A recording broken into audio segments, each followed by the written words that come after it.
The Mayan Ball Game, a sport or a deadly game of life and death.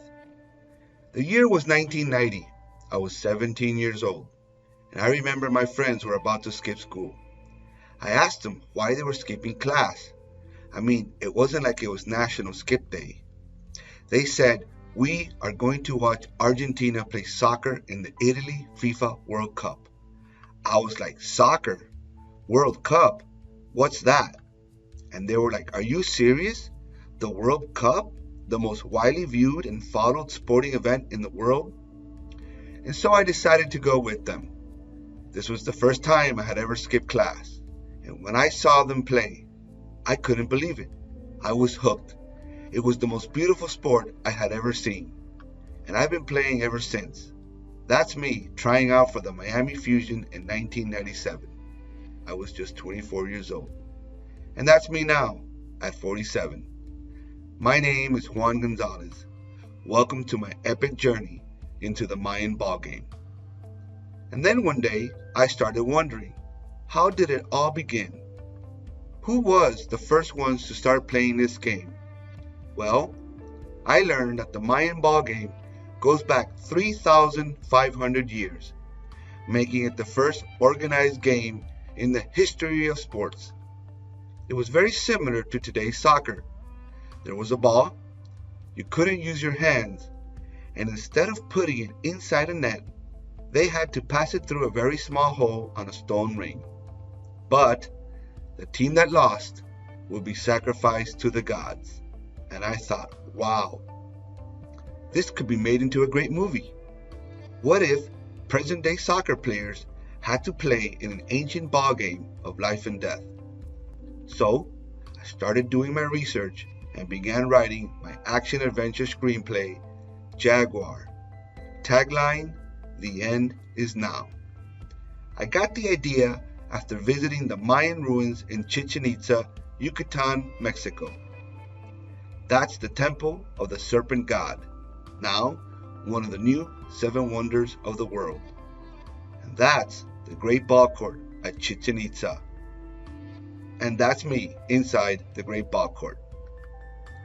And as I kept doing research on the game, I noticed that no one had the answer as to why they played this game.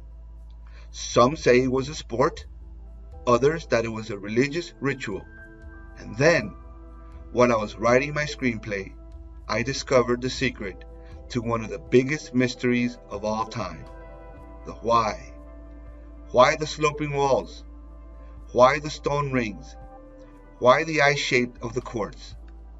I found the clues in the Mayan creation myth of the hero twins.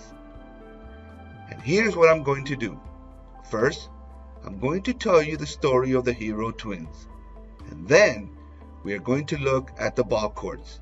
And by putting these together, you will see why they played the game. Are you ready? Let's get started. In the Popol Vuh, there is a story of the dawn of life. It's the oldest Mayan myth to have been preserved in its entirety. It begins with the first set of twins, Han Hunahpu and his brother Vukub Hunahpu. Their ball playing disturbs the lords of the underworld and demons of Xibalba. The lords send 4 owl messengers to challenge the humans to play against them. The twins accept the dare, and after overcoming many obstacles, finally reach Xibalba, only to be tricked into attempting impossible tasks. But the twins fail and are condemned and sacrificed. Han Hunahpu's head is placed in a barren tree. An underworld maiden named Shkik hears of the marvelous tree. Her father, the lord of the underworld, tells her never to go near the tree, but she doesn't listen and goes anyways. The head of Han Hunahpu tells her to reach out with her hand. He then spits in her hand, impregnating her. Her father soon notices her condition and asks who the father is. She says she doesn't know, and despite her protest of innocence, he orders her put to death. But the messengers who are escorting her to the place of sacrifice take pity on the maiden, spare her, and lead her to Hun-Hunuppu's mother in the upper world. In due time, she gives birth to Hunuppu and Balenque, the hero twins. The hero twins go back to Xibalba and defeat the lords of the underworld. The boys resurrect their father and uncle to assure them they remain loved and respected. Hunuppu and Balenque then rise to the skies, where they can still be seen today as the sun and the moon. Now let's take a look at the ball courts. There are 1,300 ball courts scattered throughout Mesoamerica, and all of them have the same I shape, 2 sloping walls for the ball to bounce on, a long narrow playing field, and 2 end zones. Let's take a closer look. This is a bird's eye view of the ball court. As you can see, it's shaped like an eye. In this cross section, you can see that although they are different sizes, they are still very similar.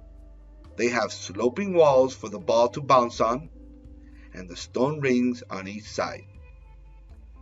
Now let's take a look at the clues, which could be found in the Popol Vuh, or Mayan Bible.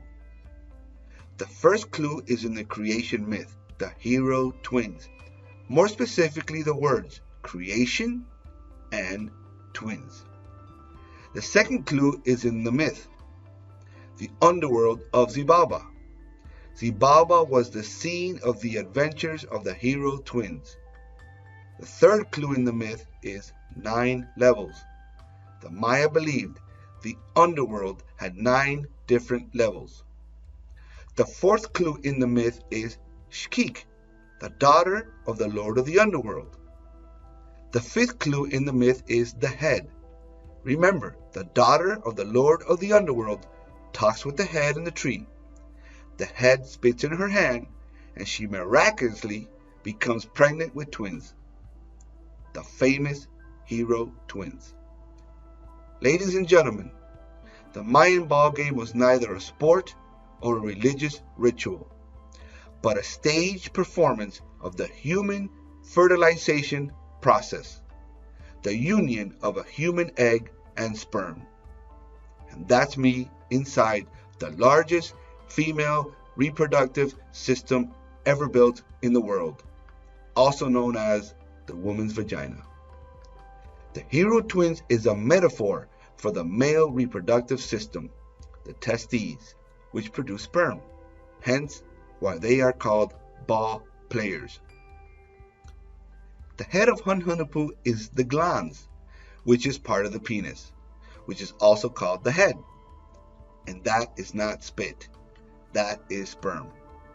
This is a bird's eye view of the ball court, or a bird's eye view of the vulva, the external female sex organ. In this cross section, you can clearly see the inside of the female reproductive system, the vagina. The long narrow playing field or alley is the birth canal. The bench and bench wall is the uterus, one of the strongest muscles in the female body.